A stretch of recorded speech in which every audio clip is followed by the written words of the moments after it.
You think a warship is crewed by soldiers. It's not. It's crewed by fuel. The Glory of Sol has been flying for 700 years, and somewhere in the lower decks, the bodies of every man who ever served are still plugged into the walls. They're not dead. They're part of the ship now, and if you serve long enough, you will be too. I learned the truth about service on my 16th day aboard the Glory of Sol, when I found the first body folded into the conduit housing like a prayer pressed between pages. My name is Corvin Hale, and I was assigned to the Glory of Sol as a junior void rigger 3 months after my 18th birthday, which means I had already survived longer than most boys pulled from the factory-hive recruitment tithes. The battleship was a Mars-forged Leviathan, 10 kilometers of iron and faith wrapped around a core so old that the tech priests whispered its keel had been laid during the founding of the Segmentum Solar itself. When I first saw it through the viewport of the personnel lighter, hanging in the black like a cathedral someone had launched into the stars and forgotten to call back, I felt something I mistook for pride. That feeling lasted exactly as long as it took for the lighter to dock, for the pressure doors to hiss open, and for the smell to reach me. It was not the stink of unwashed bodies or recycled air, though both were present. It was the scent of oil older than my bloodline, of incense burned in quantities that suggested desperation rather than reverence, of metal that had been heated and cooled so many times it had developed its own mineral breath. Underneath it all was something else. Something I would not have words for until much later. The smell of a place that consumed people the way a forge consumes coal, steadily and without preference. The deck officer who processed my assignment was a woman named Corvash, a void born with skin so pale it looked like parchment stretched over bone, and she spoke without looking at me as she branded my left forearm with the crew designation mark. The last brander hissed, and I bit down on my tongue hard enough to taste copper, but she continued speaking in that same flat monotone, explaining that I would be assigned to Subdeck 9, Compartment Tertius, under Ganga Volk, that my shift rotation was 8 hours labor, 4 hours rest, 8 hours labor, 4 hours rest, cycling without cessation except for mandated prayer observances and nutrition allotment, and that failure to report for shift constituted dereliction, punishable by flogging or worse, depending on the mood of the ship's commissariat. She told me all of this while the flesh of my arm was still smoking, and when she finally looked at me, her eyes were the color of dirty ice. "Welcome aboard the Glory of Sol," she said. "The Emperor protects." I repeated the phrase because it was expected, and she handed me a data slate with my bunk assignment and dismissed me with a gesture that suggested I had already ceased to exist in her awareness.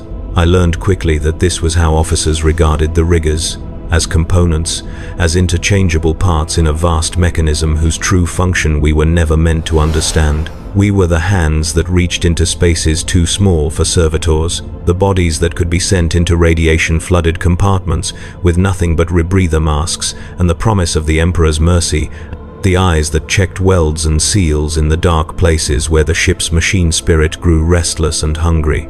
Subdeck 9 was 17 levels below the primary habitat decks, accessible only through a series of vertical shafts that required climbing in near total darkness, because the lumen strips had failed decades ago and no one had bothered to replace them. The first time I made the descent, following the flickering glow marker painted by some long-dead rigger on the ladder rungs, I counted 412 rungs before my boots hit solid deck plating.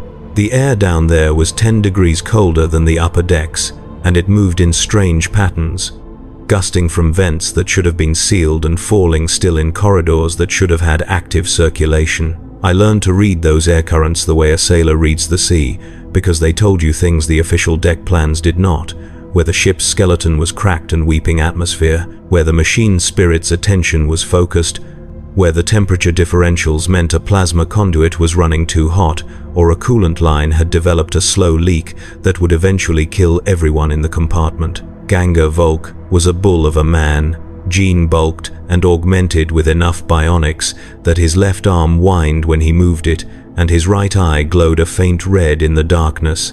He looked at me the way a man looks at a tool he expects to break, and his first words to me were a question. "Can you read Gothic script?" I told him I could, that I had been taught in the Schola on Cypra, and he grunted and handed me a leather-bound manual so old the pages crumbled at the edges when I opened it. "This," he said, "is the rigger's catechism. You will memorize the first 12 cantos before your next shift. You will learn the litany of acceptable pressure variance and the prayer of seal integrity. You will understand that this ship is not a machine, it is a living temple, and we are the monks who tend its needs. Fail to show proper reverence, and the glory will kill you. Fail to perform your duties, and I will kill you. Do you understand?" I said I did, though I understood nothing, and he assigned me a bunk in a compartment that housed 23 other riggers, most of them older than me by a decade or more, most of them bearing the scars and augmetics that came from years of service in the bowels of an Imperial warship. My bunk was a shelf of metal 18 inches wide, with a thin mattress that smelled of mildew and a blanket that had been patched so many times it was more thread than fabric. Above me, someone had scratched a series of marks into the metal, hundreds of them, arranged in groups of 5. I did not ask what they represented. I already knew. The first week was an education in pain. Volk sent me into crawl spaces barely wide enough for my shoulders, into conduit tunnels where the heat was enough to blister exposed skin, into ventilation shafts where the air was so thin I had to work in 30-second intervals before retreating to gasp and recover. I learned to move in the dark by touch alone, to identify different types of cabling by the texture of their insulation, to distinguish the healthy hum of a functional plasma relay from the stuttering whine that meant imminent failure. I learned that the ship made sounds no schematic could account for, groaning deep in its superstructure like a beast in pain, chiming from empty compartments where no bells existed, whispering in the vents that almost sounded like voices if you listened long enough. I learned not to listen. The other riggers taught me the unwritten rules, the ones that kept you alive when the official regulations failed. Never work alone in the starboard tertiary coolant manifold because the machine spirit there was malevolent and had crushed 3 men in the past year by closing blast doors that should have been mechanically locked open. Never touch the brass plating in Subdeck 7 because it carried a charge that the tech priests insisted was impossible but which had stopped the heart of a rigger named Corso just 2 months prior. Never look directly at the servitors in the reclamation bay, because some of them still had enough human awareness left to recognize pity, and pity made them scream. I learned that the glory of Sol had been in active service for 700 years, that it had fought in campaigns whose names I had never heard, that its kill tally included 2 Orc cruisers, 1 Chaos Raider, and something the older riggers called the Weeping Vessel, which they would not describe except to say that the compartments where its survivors had been quarantined were still sealed and would remain so until the ship itself died. I learned that the battleship's crew numbered somewhere between 15 and 20,000 souls, though no one knew the exact figure because the personnel records were maintained by servitors who had begun to corrupt their own data decades ago, duplicating some names and erasing others, so that men who had died in the line of duty still appeared on shift rosters, while living riggers found themselves listed as deceased and had to fight the administratum for months to reclaim their rations. I learned that time moved differently in the deep decks, that shifts which should have lasted 8 hours somehow stretched to 10 or 12, that rest periods vanished into moments of confused half-sleep where you could not remember lying down or waking up. The chronometers in Subdeck 9 disagreed with each other by margins of up to 3 hours, and when I asked Volk about it, he told me to stop asking questions that had no useful answers. "The machine spirit feels time differently than we do," he said. "Learn its rhythms or die confused." On my 16th day aboard, I was sent to repair a pressure seal in a section of Subdeck 9 that I had never accessed before, a long corridor marked on my data slate as Compartment Tertius Secundus 9, which made no grammatical sense, but which I had learned to accept as typical of the ship's labyrinthine designations. The corridor was narrow, barely wide enough for 2 men to pass each other, and the walls were lined with conduits that pulsed with a faint bioluminescent glow, as if something alive moved through them. The air tasted of copper and ozone, and my breath fogged despite the fact that my suit's temperature sensor insisted the ambient temperature was well within habitable range. The seal I was meant to repair was located at the far end of the corridor, where it dead-ended into a bulkhead that had been welded shut and then covered with purity seals so old the wax had turned black. I approached it with my tool satchel and my lumen lamp, and I was 3 meters away when I noticed the smell. It was the smell of old death, of flesh that had desiccated rather than rotted, of bone and dried sinew, and the particular mineral stink of a body that had been exposed to hard vacuum and then sealed away from air and light. I stopped walking. My lumen lamp flickered, and in that moment of strobing illumination, I saw the conduit housing to my right, and I saw what was folded inside it. A man's body, or what remained of one, compressed into the narrow space between 2 coolant pipes like a letter pressed into an envelope. The void suit was still intact, though the faceplate had cracked, and through that crack I could see the desiccated face beneath, mouth open in a silent scream, eyes sunken to pits. The name stenciled on the suit's chest plate read Hark, and beneath it was a crew designation I did not recognize. I stood there for a long time, lamp shaking in my hand, waiting for my training to tell me what to do. Report it to Volk. Log it with the deck officer. Seal the compartment and mark it for reclamation services. But none of those responses felt adequate, because this was not an accident, not a forgotten casualty of some past crisis. This body had been placed here, folded carefully into a space designed to hold it, and the conduit housing had been sealed afterward with fresh welds I could see gleaming in the lamplight. Someone had put Hark in the walls. Someone had hidden him there on purpose. And the rest of the ship had continued functioning around him, circulating air and coolant through pipes that pressed against his ribs, routing power through cables that lay across his folded legs. I backed away slowly, and I did not repair the pressure seal. I returned to the compartment, and I told Volk what I had found, and he listened without expression and then told me to forget it. "You saw a dead rigger in the infrastructure," he said. "That is not unusual. The ship takes what it needs." I asked him what he meant, and he looked at me with his one human eye and his one augmetic eye, and there was something in his expression that might have been pity or might have been contempt. "The glory of Sol is 700 years old," he said. "Do you think we eject every body? Do you think we perform full funeral rites for every man who dies in the deep decks? We are 17 levels below the primary hull. The dead stay where they fall, or where the ship decides to keep them. You will see more before your service ends. Learn to step over them." That night I lay in my bunk and listened to the sounds of the ship, and I understood for the first time that I was not aboard a vessel, I was inside a living tomb that had learned to fly. The glory of Sol entered warp transit on my 32nd day of service, and everything changed. I had been warned about the warp by the scholar instructors, told that it was a realm of madness and horror, that the Jella field was all that stood between the crew and an eternity of torment, that prayer and vigilance were our only weapons against the entities that hungered beyond the skin of reality. What they had not told me was how the ship itself would respond, how the machine spirit would twist and adapt to the pressures of the Imperium, how the deep decks would begin to shift in ways that had nothing to do with standard reconfiguration protocols. The first sign was the air. It grew thicker, almost syrupy, and it carried a taste like burnt sugar and spoiled milk. The second sign was the lights.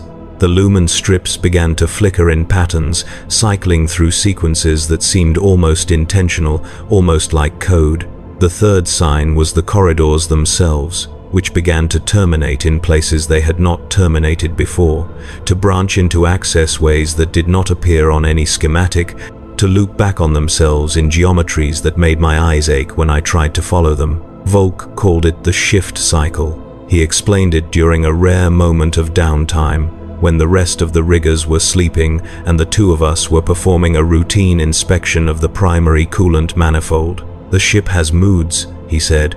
"In real space, it is stable. In the warp, it dreams. And when it dreams, the decks rearrange themselves according to logics we do not understand.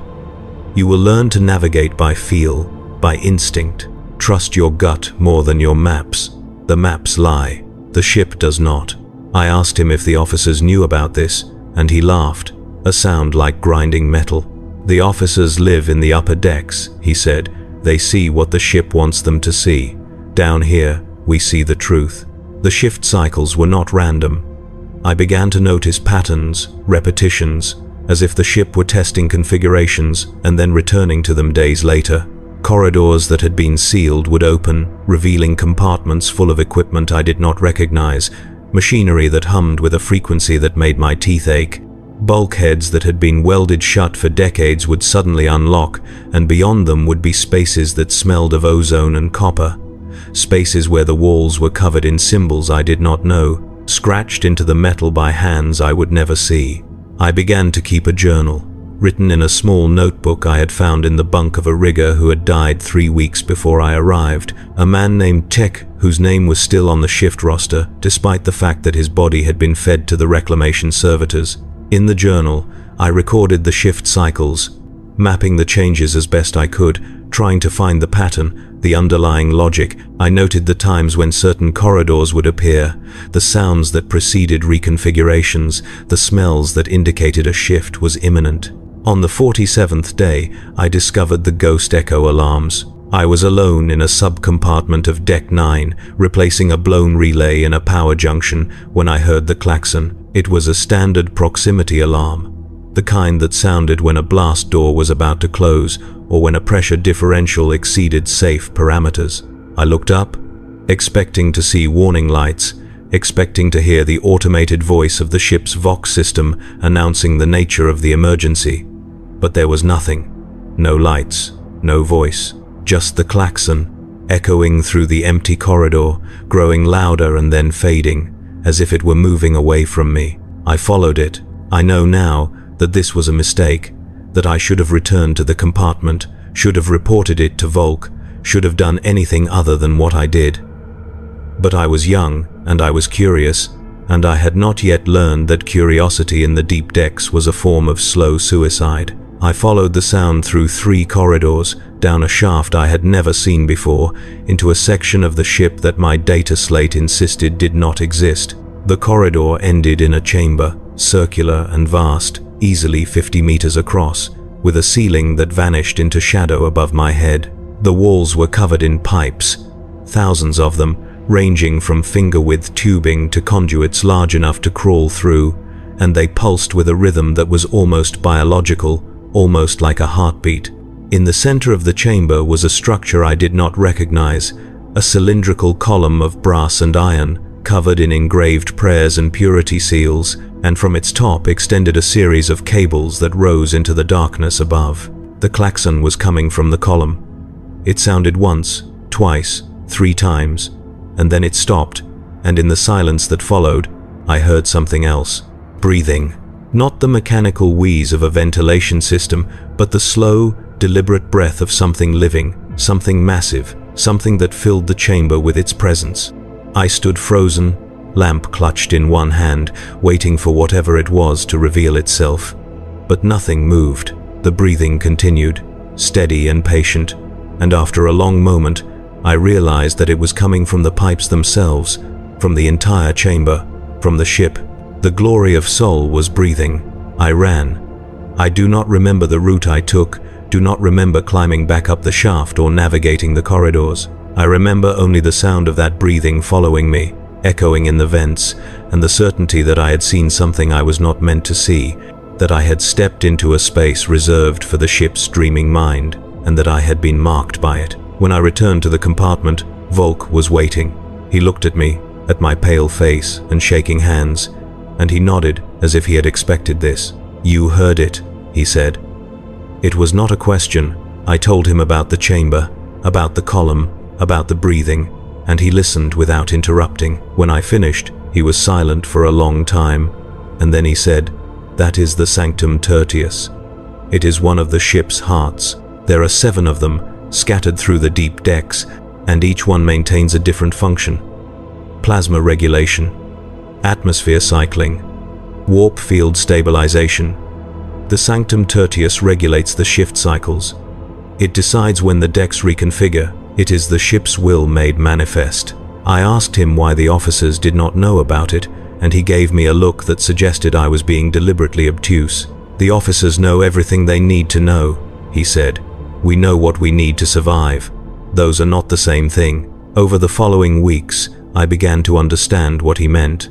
The officers lived in a different ship than we did, a vessel of clean corridors and functioning lights, of order and discipline and the illusion of control. In the deep decks, we lived in the ship's truth, in the spaces where its machine spirit was unfiltered and raw, where the boundaries between metal and flesh had begun to blur. I saw servitors that wept oil from their optical sensors. I saw cables that bled when they were cut. I saw bulkheads that contracted and expanded like lungs, and I saw conduits that grew new connections overnight, as if the ship were rewiring itself according to needs it did not share with its crew. And I saw the bodies. They were everywhere once I learned to look for them. Folded into wall cavities, sealed behind access panels, suspended in coolant tanks with their mouths open and their eyes wide. Some were recent, still wearing void suits with crew designations I recognized. Others were ancient, reduced to skeletons held together by scraps of cloth and the metal fittings of their augmetics. The ship kept them all, incorporated them into its structure, and in some cases, I swear I could see them still moving, fingers twitching, heads turning slowly to track my passage through the corridors.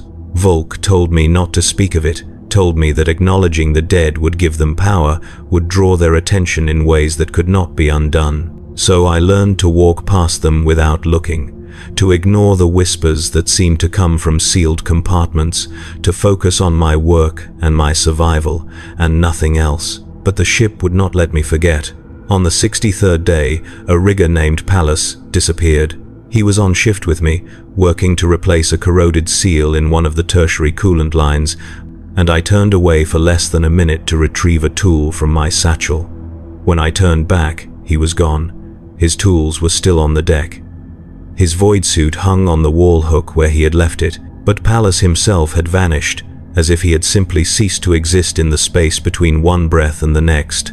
I reported it immediately, and Volk organized a search, but we found nothing. No body, no signs of struggle, no indication that he had ever been there except for the tools and the suit and the faint smell of his sweat lingering in the air. The deck officer logged it as a desertion, and Pallas's name was struck from the roster, and the ship continued its transit as if nothing had happened. But 3 days later, I found him. I was crawling through a ventilation shaft in Subdeck 8, following a maintenance route that should have terminated in a filter station when I heard a sound ahead of me, a wet, rhythmic sound, like someone chewing. I stopped, lamp raised, and I saw the shaft ahead branching into a space that should not have existed, a cavity in the ship's structure where the walls were lined with something that looked like flesh, red and glistening, and veined with black capillaries. And in the center of that space, suspended by cables that entered his body through his back and his shoulders and his thighs, was Pallas. He was still alive. His eyes moved, tracking my approach, and his mouth worked as if he were trying to speak, but no sound came out except for a low, continuous moan. The cables pulsed, and I could see fluid moving through them, draining from his body and then pumping back in. And I understood with a horror that made my vision narrow and my hands shake that the ship was feeding on him, that it had taken him and plugged him into its own circulatory system, and that it was keeping him alive for reasons I could not begin to comprehend. I tried to reach him, tried to pull the cables free, but they would not budge, and when I touched them, they were warm and slick, and they pulsed under my fingers like living things. Pallas's eyes met mine, and I saw recognition there, and I saw pleading, and I saw something else, something that might have been resignation or might have been relief. I could not save him. I did not have the tools, did not have the strength, did not have the knowledge. So I did the only thing I could do.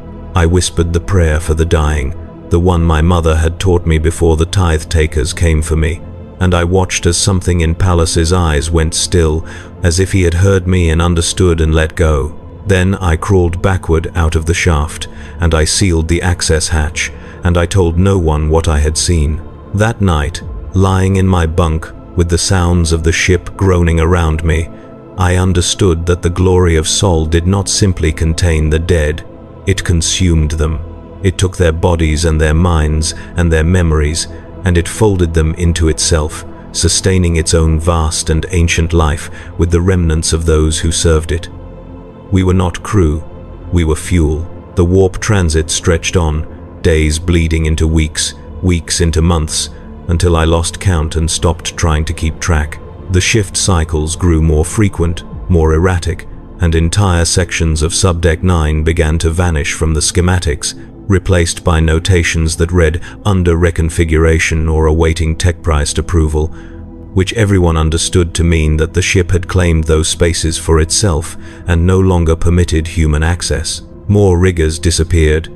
Vento, Marek, a woman named Shay who had survived 8 years in the deep decks and who should have known better than to work alone. Their names were struck from the roster, their bunks reassigned, and the rest of us continued our shifts as if they had never existed, because to do otherwise was to acknowledge the truth, and the truth was unendurable. I began to have dreams, or what I thought were dreams, though I was never certain I was actually asleep when they came. I would see the corridors of the ship stretching out before me, endless and branching, and I would walk them for hours, days, passing chambers filled with machinery I did not recognize, passing servitors that stood motionless and watched me with eyes that glowed the same red as Volk's augmetic, passing bodies sealed into the walls like saints in a cathedral's reliquary. And at the end of each dream, I would find the same chamber, the circular room with the brass column and the pulsing pipes, and I would hear the breathing, and I would understand that the ship was calling me,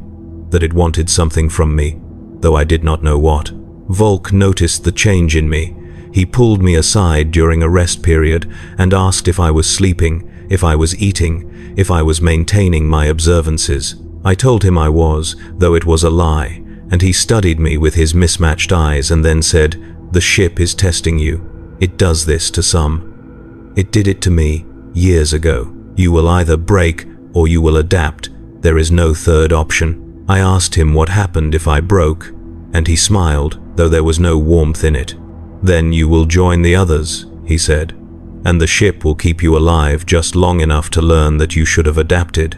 On what I believed was the 97th day of warp transit, though I could no longer trust my count, I was assigned to a work detail in a section of Subdeck 9 that I had never accessed, a place marked on the schematics as Compartment Ossuary Prime. The name alone should have warned me, but I was beyond warnings, beyond fear, existing in a state of numb functionality that was the only way to survive in the deep decks.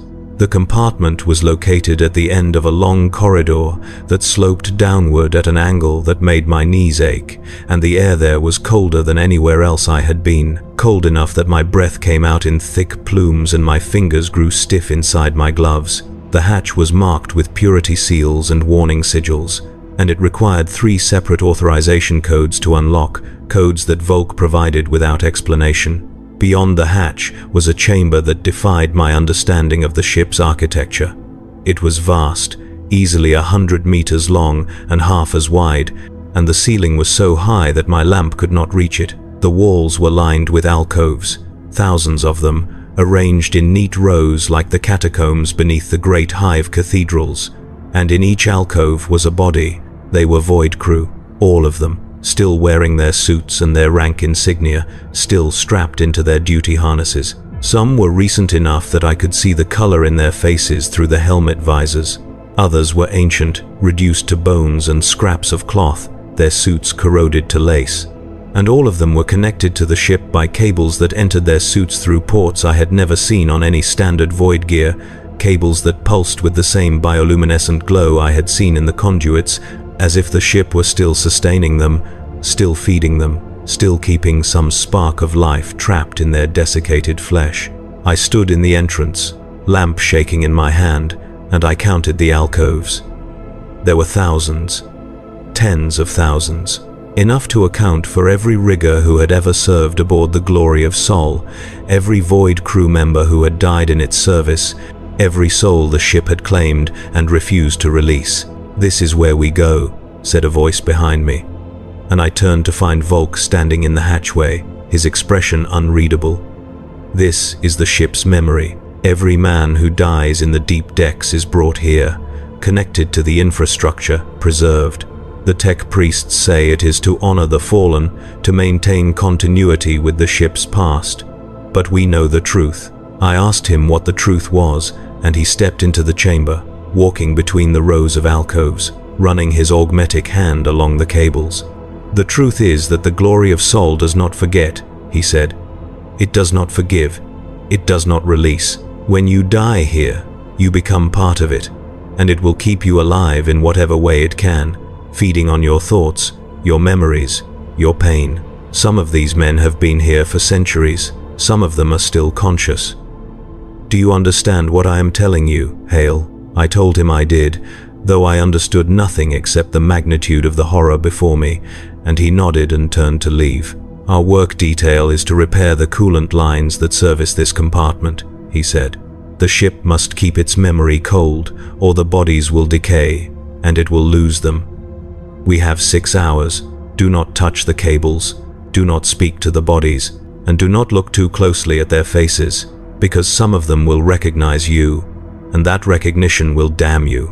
We worked in silence, Volk and I and 3 other riggers whose names I did not know, replacing corroded fittings and sealing leaks in the coolant system that kept the ossuary cold. The entire time, I was aware of the bodies watching us, or the bodies that still had eyes to watch with, and I was aware of the cables pulsing, and I was aware of the ship breathing around us, and I understood that this chamber was not an exception, not an aberration. It was the rule. This was what the glory of Sol did to everyone who served it. This was the fate that awaited all of us. When the work was complete, we sealed the hatch and returned to the upper sections of Subdeck 9, and Volk dismissed the other riggers and pulled me aside. "You asked me once what happens if you break," he said. "Now you know. You become one of them. But there is a way to avoid it, a way to ensure that when you die cleanly, that the ship does not claim you. Do you want to know what it is?" I said yes, because I was desperate, because I had seen the ossuary, and I knew I would rather die in any other way than end up in one of those alcoves. And Volk leaned close and whispered, "You recite the litany of submission," he said. "You speak it alone, in a place where the ship cannot hear you, and you offer yourself willingly, and if you mean it, if you truly submit, the ship will take you quickly and will not preserve you. It is the only mercy it knows." He gave me a copy of the litany, written on a scrap of parchment so old it felt like skin, and he told me to memorize it, to keep it close, and to use it only when I was certain that death was inevitable. Then he walked away, leaving me alone in the corridor with the parchment in my hand and the knowledge that I had been given a weapon I prayed I would never need to use. The warp storm hit on what I think was the 103rd day, though by then I had stopped keeping track, had stopped trusting the chronometers, had stopped believing that time in the deep decks bore any relation to time in the rest of the Imperium. It began with a sound, a low thrumming that vibrated through the hull, through the deck plating, through my bones. The lumen strips flickered and went dark, plunging the corridors into absolute blackness, and then they came back on, but wrong, casting a sickly purple light that made everything look diseased. The air grew thick, almost liquid, and it tasted of ash and burnt copper, and I could hear voices in the vents, whispering in languages I did not know, chanting in rhythms that made my head ache. The shift cycles accelerated. Corridors that had been stable for weeks suddenly terminated in blank walls. Hatches that had been sealed opened onto spaces that had not existed moments before. I saw alcoves appear in the middle of walls, saw bodies tumble out of them, ancient and desiccated, clattering to the deck like broken dolls. I saw servitors malfunction, tearing at their own faces with their manipulator claws, screaming binary cant that resolved into pleas for death. I saw cables writhe like serpents, saw bulkheads bleed, saw lumen strips pulse in time with a heartbeat that was not my own, and the crew began to disappear faster. Not just riggers now, but gangers, deck officers, even a tech priest who had come down to perform a routine blessing and who vanished between one prayer and the next, leaving behind only his mechadendrites, which continued to twitch on the deck for hours afterward. The roster was meaningless. The shift rotations collapsed. We worked when we could, slept when exhaustion forced us, and tried not to think about the fact that the ship was consuming us at a rate that suggested it was preparing for something, gathering strength, feeding itself in anticipation of an effort whose nature we could not guess. Volk grew quiet. He stopped assigning work details, stopped enforcing the regulations, stopped pretending that any of this was normal or survivable. He spent his time in the compartment, sitting on his bunk, staring at nothing, and when I asked him what was happening, he looked at me with eyes that had gone dull and said, "The ship is waking up. We are in the deep warp now, and it is dreaming, and its dreams are hungry. Stay close to the compartment, do not wander. And if you hear your name spoken in the vents, do not answer, because it is not your name anymore. It is the ship learning to call you." I tried to follow his advice, tried to stay in the compartment, but the ship would not allow it. The Vox would summon me to phantom work assignments, to corridors that did not exist, to chambers where I would find nothing but darkness and the sound of breathing. I would return to the compartment hours later, or days later, with no memory of the time between, with my tools missing and my hands covered in oil I did not remember touching. I began to see the others, the ones who had disappeared. Pallas, still suspended in the ventilation shaft, his eyes following me as I passed.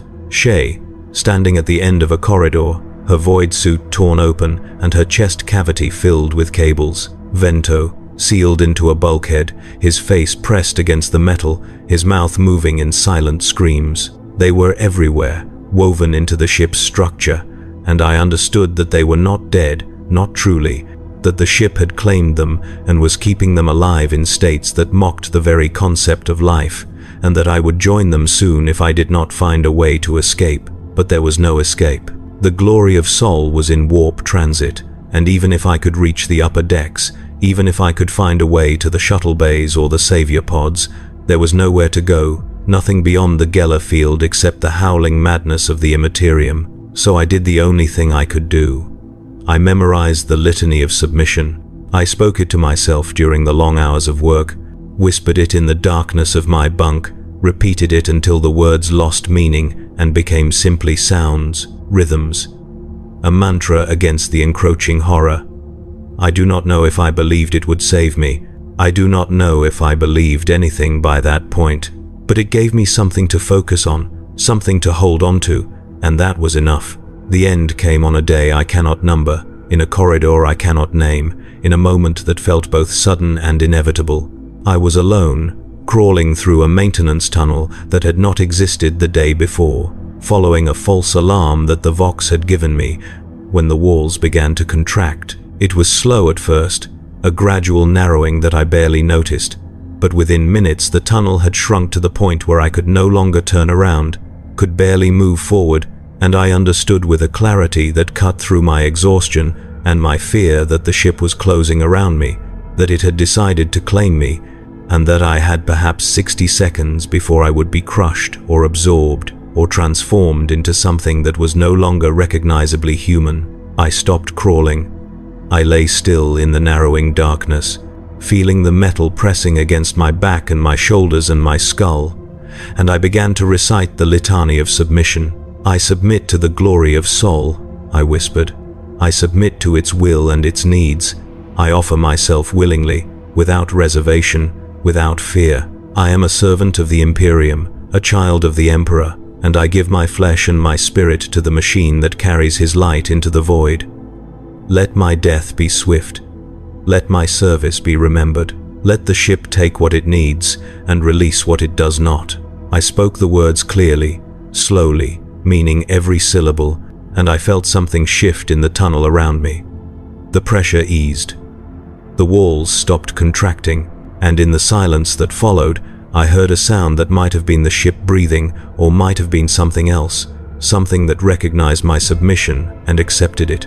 The tunnel widened, just enough for me to crawl forward, and I emerged into a corridor I recognized, one of the main arteries of Subdeck 9, and I stood on shaking legs and looked around and understood that I had been tested and that I had passed or failed or simply survived, and that the distinction no longer mattered. I made my way back to the compartment, and I found it empty. Every bunk was stripped, every locker was open and bare. The other riggers were gone, Volk was gone, and I was alone in a space that smelled of oil and incense, and the particular chemical tang of fear sweat dried into metal. I sat on my bunk, the one with the tally mark scratched into the frame above it, and I added one more mark, and then I lay down and closed my eyes and waited for the ship to tell me what came next. The Glory of Sol exited warp transit 17 days later, or 17 hours, or 17 weeks. Time had ceased to have meaning, and I had ceased to trust my perceptions. The transition was violent, a lurching shudder that threw me from my bunk and sent tools and equipment clattering across the deck. And for a moment I thought the ship was tearing itself apart, that the Geller field had failed, and the warp was flooding in. But then the emergency lumen strips activated, bathing the compartment in clean white light, and I heard the Vox crackle to life, and a voice I did not recognize announced that we had successfully translated to real space, and that all hands were to report to their duty stations for post-transit inspections. I stood slowly, testing my legs, and I made my way to the corridor, and I found it transformed. The walls were clean, the lumen strips functional, the air fresh and cool. The shift cycles had stopped. The ghosts were gone. The ship had returned to its normal configuration, or what passed for normal, and it was as if the long nightmare of the warp transit had never happened. I climbed the 17 levels to the upper decks, and I reported to the deck officer, a different woman than the one who had processed my arrival, and she looked at me with mild surprise and asked where I had been for the past 3 months. I told her I had been in Subdeck 9, performing my duties, and she frowned and consulted her data slate and told me that according to the records, I had not logged a single shift in over 90 days, that I was listed as a deserter, and that I should consider myself fortunate that the commissariat had more pressing concerns, or I would be facing summary execution. I did not argue. I accepted the reprimand, accepted the docked pay, accepted the notations on my service record, and I returned to Subdeck 9 and resumed my shifts as if nothing had happened. But everything had happened. The other riggers had returned, or new riggers had been assigned. I could not tell which. Volk was still the ganger, still gave orders in the same flat monotone, still looked at me with his mismatched eyes, but when I asked him about the warp transit, about the shift cycles, about the disappearances, he stared at me as if I had lost my mind and told me that the transit had been routine, that we had lost only 2 riggers to accidents, and that I should stop inventing problems where none existed. I checked the roster. Pallas was listed as active duty. Shay was scheduled for a shift in Subdeck 7. Vento had been promoted to assistant ganger. The ossuary was not on any schematic. The Sanctum Tertius did not exist.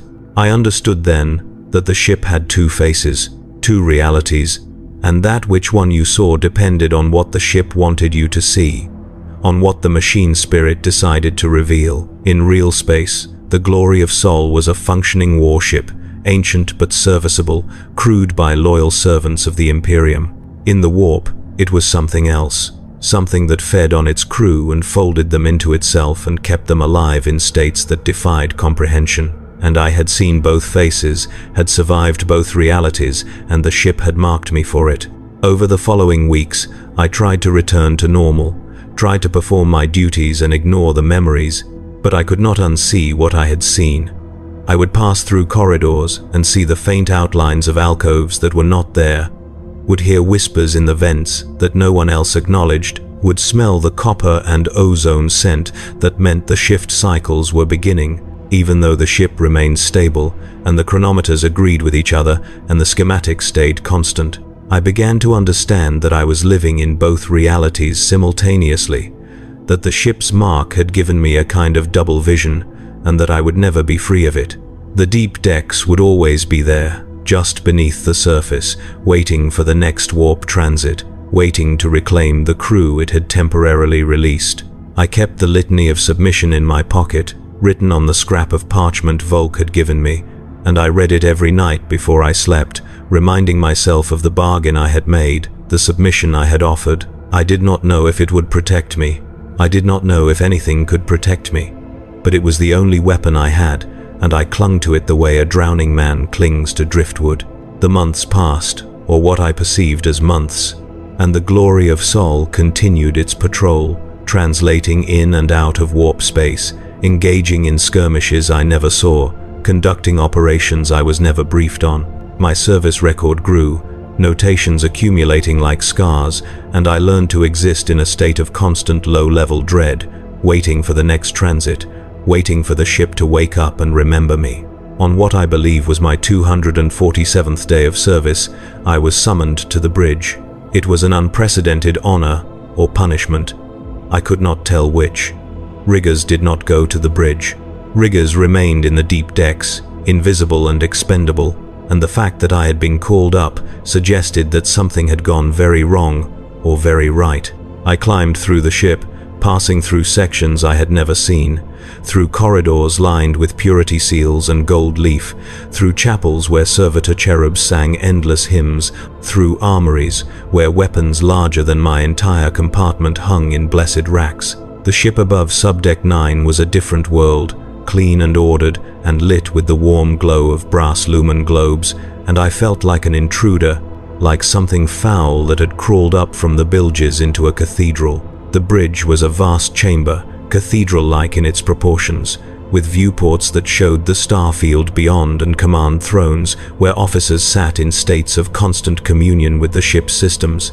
In the center of it all was the captain, a man so heavily augmented that he seemed more machine than flesh, his body wired into a command throne that fed him data through cables that entered his spine and his skull. He did not look at me as I was brought before him. He was studying a hololith display that showed the ship's systems, and I could see Subdeck 9 rendered in glowing lines, could see the compartments and corridors I knew so well, and I could see, overlaid on the standard schematic, a second pattern, a ghost image that showed the shift cycles, the hidden chambers, the ossuary. The captain saw both faces of the ship. He had always seen them. "You are Rigger Corvin Hale," he said, his voice a mechanical rasp filtered through Vox grills. "You have served aboard the Glory of Sol for 247 days. You have logged 163 shifts. You have survived 1 warp transit. You have submitted to the ship." I confirmed that this was accurate, and he finally turned to look at me, and his eyes were augmetic, glowing the same red as Volk's, and I understood that everyone who served the ship long enough received that same modification, that same mark. "The ship has chosen you," he said. "It has tested you and found you acceptable. You will be promoted to Ganger, assigned to Subdeck 7, and you will oversee a crew of 16 riggers.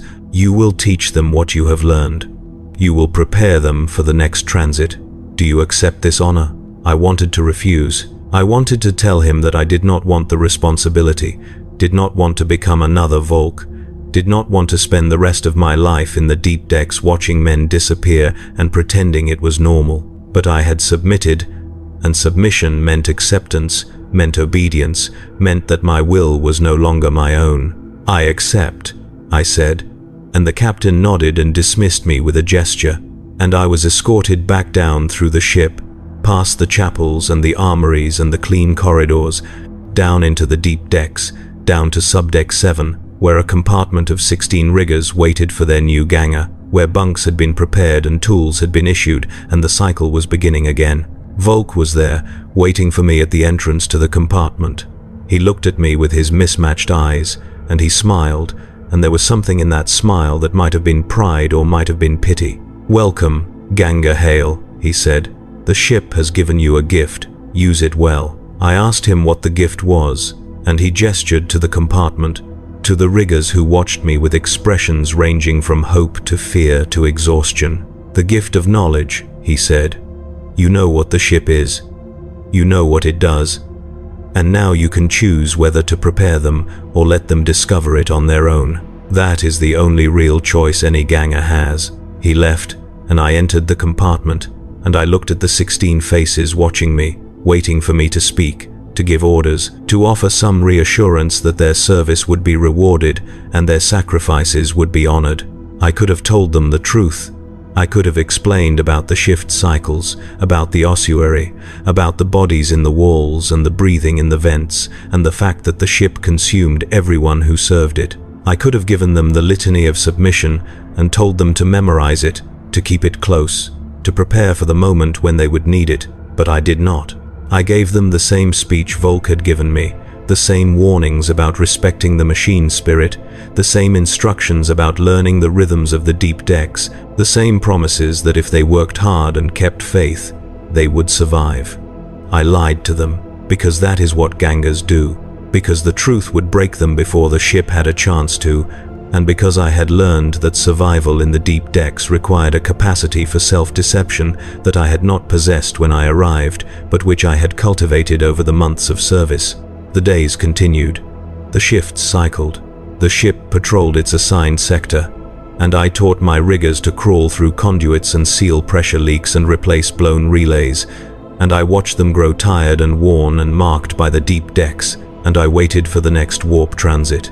It came on what I believe was my 309th day of service, though by then I had stopped counting with any precision, had stopped trusting the chronometers, had stopped believing that time in the deep decks bore any relation to time anywhere else. The ship entered the warp, and the shift cycles began, and my riggers looked to me with fear in their eyes, and I told them that this was normal, that the ship was dreaming, that we would endure. And some of them did endure, and some of them disappeared, and I added their names to the list I kept in my journal, the list of those the ship had claimed, and I continued my shifts, and I continued my service, and I continued my slow consumption by the vast and ancient machine that had become my entire world. I am writing this now in a moment of clarity, in a rest period between shifts, in the compartment where my riggers sleep, and where the walls breathe, and where the cables pulse with bioluminescent light. I do not know how much longer I will remain myself, how much longer I will remember that there was a time before the glory of Sol, a time when I was not a component in its vast mechanism. But I know this: life aboard an Imperial Navy warship is not service, it is not duty, it is not honor, it is slow consumption, a gradual absorption into a machine that has learned to sustain itself on the bodies and minds and souls of those who crew it. The ship is alive, in a way that defies all understanding, and it is hungry, and it will never stop feeding. We who serve in the deep decks are not crew, we are fuel, we are memory. We are the synapses in a vast mechanical brain, firing and dying and being replaced, over and over, until the ship itself dies, or until the Imperium collapses and there is nothing left but the cold dark between the stars. I have submitted, I have recited the litany, and when my time comes, when the ship finally claims me completely, I hope that I will go swiftly, that I will not end up in the ossuary, that I will not be preserved in some half-living state for centuries to come. But I do not believe that hope will be honored. The glory of Sol does not forget, it does not forgive, it does not release, and I am marked and I am owned. And when I die, I will become another body in the walls, another whisper in the vents, another ghost haunting the corridors for the next generation of riggers who will crawl through the darkness and pretend that this is service. This is what life is like inside an Imperial Navy warship. This is the truth they do not tell you in the scholar, the truth that lives beneath the propaganda and the anthems and the promises of glory. You are not serving the Emperor, you are feeding a machine, and the machine is always hungry. I have 16 riggers under my command. I have taught them to survive. I have lied to them about the nature of their service, and when the next warp transit comes, I will watch some of them disappear, and I will add their names to the list, and I will continue, because that is what gangers do, because the ship demands it, because I have submitted. The litany is in my pocket. The parchment is worn from repeated handling, the words fading but still legible. I recite it every night, every morning, every time I feel the walls beginning to close around me. It is my only prayer now, my only comfort. I submit to the glory of Sol. I submit to its will and its needs. I offer myself willingly, without reservation, without fear. The ship breathes around me. The cables pulse. The bodies in the walls turn their heads to watch me pass. And I continue my shifts, because there is nothing else to do, because service is all that remains, because I am part of the machine now, and the machine will not let me go. This is life aboard an Imperial Navy warship. This is the reality beneath the glory. This is the truth. And the Emperor, if he is watching, if he cares, does not protect us from this. He cannot. Or perhaps he simply chooses not to, because we are expendable, because the Imperium needs its warships more than it needs the souls of those who crew them, because the machine is more valuable than the fuel that powers it. I do not hate him for this. I do not blame him. I simply understand, with a clarity born of exhaustion and horror and resignation, that my life was never my own, that it belonged to the Imperium from the moment the tithe-takers came for me, and that the glory of Sol is simply claiming what was always rightfully its. The shift bell is ringing. My riggers are waking. Another cycle is beginning, and I will rise from my bunk, and I will gather my tools, and I will descend into the deep decks, and I will perform my duties, because that is what I am, because that is all I am, because the ship demands it. The glory of Sol sails on through the void, carrying its cargo of the living and the dead, and I sail with it, and I will sail with it, until the day the ship decides it has taken enough from me, and folds me into its walls, and keeps me there forever. Another memory in its vast and hungry consciousness, another whisper in the vents for the next generation to ignore. This is service. This is duty. This is life inside an Imperial Navy warship, and it will never end.